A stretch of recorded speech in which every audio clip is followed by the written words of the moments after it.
Selamat malam rekan-rekan mahasiswa.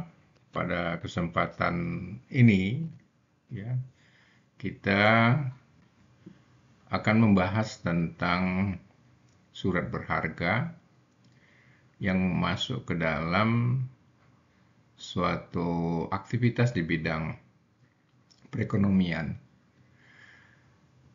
Surat berharga ini eh, kita bisa lihat beberapa pengertian dari surat berharga. Yang pertama, ya, surat berharga itu adalah surat yang berbentuk pengakuan hutang, juga wesel, saham, obligasi, sekuritas kredit, ya, atau setiap derivatif dan surat berharga atau kepentingan lain atau suatu kewajiban dari penerbit dalam bentuk yang lazim diperdagangkan dalam pasar modal maupun pasar uang. Kemudian ada beberapa pengertian lain, ya. Surat berharga itu ya adalah sepucuk surat yang bernilai uang. Ya, jadi dia punya value yang berupa uang, eh, serta memberikan hak kepada pemegangnya atas apa yang tercantum di dalam surat tersebut. Ya. Dan surat berharga ini mudah ya sehingga itu dapat diperdagangkan. Eh, Surat berharga ini ya di dalam bahasa yang lain sering disebut juga commercial paper ya atau negotiable ya, instrument. Banyak istilah yang digunakan ya terhadap surat berharga. Kemudian rekan-rekan mahasiswa ya dari pengertian itu ya dapat dipahami bahwa surat berharga itu adalah suatu bukti ya, tuntutan hutang ya, juga surat berharga itu sebagai pembawa hak. Kemudian juga dapat diperjualbelikan dengan mudah ya, dan surat berharga itu bisa dipindah tangankan kepada pihak lain dengan proses jual beli ya. Tapi kalau yang disebut dengan surat yang berharga ya, itu suatu bukti hutang tapi tidak lazim ya untuk diperjualbelikan di situ. Eh, Selanjutnya ya kita mencoba untuk mempelajari lebih jauh ya surat berharga itu tentang unsur dan fungsi ya. Jadi unsur pertama dari surat berharga itu ya, surat berharga itu sebagai bukti adanya tuntutan hutang ya. Eh, Persoalan ini ya sama saja dengan unsur pertama pada surat berharga ya. Jadi surat yang berharga itu tuntutan hutang, kemudian surat berharga sama ya membuktikan adanya suatu hak menuntut hutang kepada debitur ya yang di dalam penandatangan di dalam pembuatan akta berkaitan dengan hutang dan lain sebagainya yang menimbulkan suatu kewajiban ya. Tetapi hak menuntut hutang kepada debitur tersebut ya tidak senyawa dengan akte ya. Artinya bila akte hilang atau musnah maka hak menuntut tidak turut musnah ya. Adanya hak menuntut utang masih bisa dibuktikan dengan alat pembuktian lain, misalnya saksi, pengakuan debitur dan lain-lain. Jadi surat yang berharga itu misalnya sesuatu perjanjian ya, suatu perjanjian kemudian ada hak dan kewajiban di situ. Meskipun eh, original ya, original paper daripada surat-surat tersebut musnah ya, tapi tidak menghilangkan hak dan kewajiban daripada para pihak yang membuat dari perjanjian itu ya. Tetapi kalau surat berharga itu berkaitan dengan wujud surat tersebut ya. Artinya apabila surat tersebut hilang atau apa ya, atau musnah, maka tidak dapat dibuktikan ya. Itu jadi ada perbedaan yang mendasar antara surat yang berharga dan surat berharga. Kemudian unsur kedua ya, surat yang berharga itu tidak mudah ya untuk diperjualbelikan. Sementara kebalikannya kalau surat berharga itu mudah diperjualbelikan ya. Karena di akta tersebut ya, atau di surat tersebut itu berbentuk kepada pembawa atau pengganti ya. Jadi sangat mudah untuk dipindah tangankan ya kepada pihak lain. Maka sebaliknya ya, surat yang berharga itu mempunyai sifat sukar diperjualbelikan karena sengaja dibuat dalam bentuk akibat hukum. Ya, sukar diperjualbelikan. Jadi sudah ada satu data yang jelas kepada siapa misalnya dibayarkan dan lain sebagainya dalam surat yang berharga. Sementara kalau surat berharga itu bisa diperjualbelikan karena siapa yang memegang surat itu ya sesuai dengan sifat dari surat berharga, maka bisa mencairkan atau bisa menggunakan ya daripada surat yang dibuat tersebut. Kemudian rekan-rekan mahasiswa ya, fungsi daripada surat berharga itu ya dapat dikelompokkan alat pembayaran ya, bisa contohnya cek, bilio giro ya, wesel bayar dan lain sebagainya ya. Kemudian itu juga dapat dijadikan sebagai alat pemindahan hak tagih ya. Surat berharga itu bisa diperjualbelikan ya, siapa yang megang surat itu yang dapat mencairkan dan lain sebagainya. Kemudian sebagai surat legitimasi ya, surat bukti hak tagih ya. Dengan surat tersebut maka dapat ditagih daripada apa yang tercantum di surat tersebut.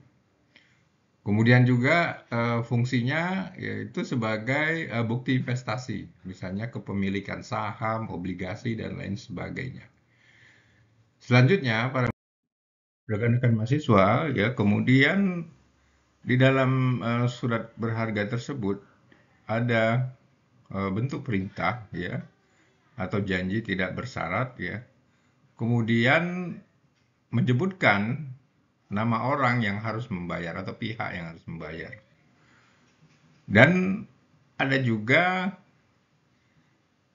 batas waktu di dalam tertera ya di dalam surat tersebut. Jadi sampai kapan itu bisa bisa dicairkan ya. Ada penunjukan untuk harinya itu batasnya kapan ya. Kemudian juga menunjukkan tempat di mana pembayaran itu harus dilakukan. Nama orang kepada siapa atau kepada penggantinya untuk pembayaran itu yang harus dilakukan. Kemudian tertera tanggal, tempat surat berharga itu diterbitkan, ya. Kemudian ditandatangani oleh penerbit. Itu syarat-syarat surat berharga. Kemudian dasar hukumnya kalau kita lihat ya, surat berharga itu diatur oleh Kitab Undang-Undang Hukum Dagang ya. Surat berharga yang diatur surat sanggup, promis, serta kwitansi atas tunjuk ya, itu diatur oleh KUHD. Kemudian kalau kita lihat sistematika peraturan untuk surat berharga yang diatur di dalam KUHD adalah tentang wesel ya, diatur pada buku 1 detail ke-6 bagian pertama sampai dengan bagian ke-12 KUHD. Kemudian surat sanggup ya, detail ke-6 dalam bagian 13 ya. Kemudian tentang cek diatur dalam buku di detail ke-7 ya, dalam bagian ke-10 KUHD. Kwitansi-kwitansi atas tunjuk diatur dalam buku 1 detail ke-7 dalam bagian ke-11 KUHD. Jadi pengaturan surat berharga itu semua ada dalam buku ke-1 ya, detail 6 dan 7 KUHD. Selanjutnya rekan-rekan mahasiswa ya, penggolongan surat berharga itu ya. Jadi surat berharga yang bersifat kebendaan misalnya itu namanya konsumen ya. Kemudian kita mengenal saham ya. Saham itu adalah surat berharga yang mempunyai sifat keanggotaan. Jadi dalam satu corporate ya ada saham. Siapa yang memiliki saham maka dia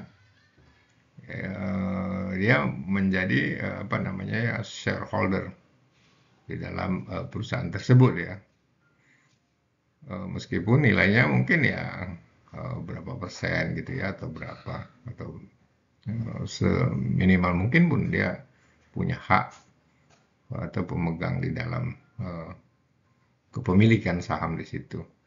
Kemudian ada lagi ya, surat berharga itu dari penggolongannya itu mengenai surat berharga yang mempunyai sifat tagihan hutang ya, misalnya tentang wesel, cek, surat akse, promis, kwitansi ya.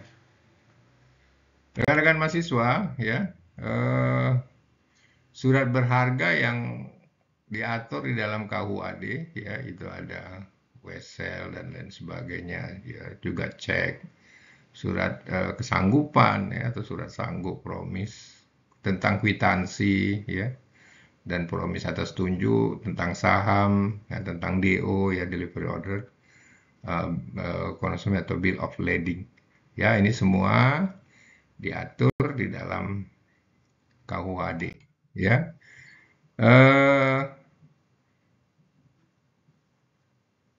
Tentang bilyet giro ya, surat utang negara ya, ini di luar diatur dari KUHD, ini diatur di aturan tersendiri ya, yang mengatur tentang bilyet giro dan utang negara ya. Ada peraturan tersendiri yang mengatur tentang hal ini ya. Para pihak di dalam surat berharga serta hak dan kewajibannya ya. Jadi penerbit sebagai debitur ya, penerbit dari sebuah surat berharga merupakan pihak yang mempunyai itu kewajiban untuk membayar sejumlah uang kepada pihak lain ya, kepada kreditur maksudnya ya. Jadi debitur itu adalah sebagai penerbit itu yang mempunyai kewajiban untuk melakukan pembayaran. Kemudian pemegang pertama atau pembawa ya, kreditur ya, pemegang atau pembawa dari sebuah surat berharga merupakan pihak yang menerima pembayaran. Ya, jadi orang yang menerima pembayaran itu atau yang pembawa surat tersebut, surat berharga tersebut ya. Kemudian si pemegang pertama ini yang disebut dengan pemegang atau pembawa, yang biasa disebut kreditur ya. Kemudian yang tersangkut ini adalah pihak yang akan melaksanakan pembayaran ya, untuk melakukan pembayaran kepada pemegang surat berharga tersebut ya. Kita ambil contoh misalnya cek ya. Cek itu dibuat ya, ditulis kepada pemegang ya. Kemudian sejumlah uang dibayarkan kepada pihak kreditur ya contohnya. Nanti pihak bank akan membayar sesuai dengan dokumen cek yang diterbitkan oleh pihak debitur tadi ya, kira-kira seperti itu. Jadi ada 3 pihak yang melakukan perintah ya, atau penerbit ya, kemudian pihak yang menerima ya atau membawa daripada dokumen tadi, surat berharga tadi, kemudian pihak tersangkut itu pihak yang melaksanakan pembayaran itu, misalnya bank dan lain sebagainya. Itu ya kira-kira seperti itu. Eh, Demikian ya eh, materi kita tentang surat berharga. Nanti di lecture note-nya bisa didalami lebih lanjut ya untuk eh, materi tentang surat berharga. Saya akhiri, terima kasih. Assalamualaikum warahmatullahi wabarakatuh.